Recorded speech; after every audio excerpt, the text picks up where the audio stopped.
Hi everyone. Welcome to Boost Product Filter and Search Tutorial video series. In this video, you'll learn how to hide one or multiple specific products from the collection page and search result, using Product Visibility feature. Product Visibility refers to your product's visibility on your storefront. When you use our tool to make a product not visible, depending on your setup, it will not appear on collection pages, Search page, or instant search widget. There are several reasons why you might want to have products not be visible. The products are temporarily unavailable, like out of stock. The seasonal products are not suitable to show anymore. For example, you may want to hide bikini when winter comes. For whatever reason, product visibility can be a helping hand when you want to hide a number of products, based on their tags. Now, let's see how you can use product visibility in Product Filter and Search app. Here we are in our example store, under Sandals Collections. We have two products, black spiral sandals and black small sandals, that are showing in the sandal collection.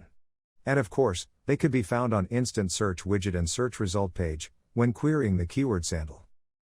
Let's say these two products are currently out of stock. So when waiting for restocking, you can temporarily hide them on the collection and search engine.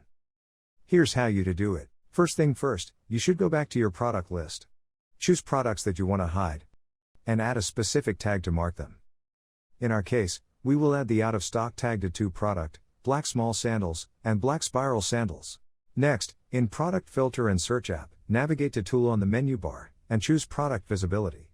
Now, click Add New button. And when a new box pops up, select relevant tags, which in this case is the out of stock tag.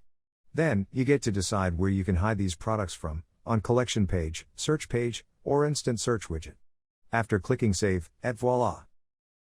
Now, we can see the changes on the site. The two black sandals are neither shown on the sandal collection, nor when we search for them. Again, back to Product Visibility tool, you can edit your old rule at any time, like adding new tags, or adjust the application. Also, adding new product visibility rules is just a piece of cake. Just remember to save whenever you adjust anything. This is the end of the tutorial. Thank you for watching. Reach us at support@boostcommerce.net if you need any further assistance.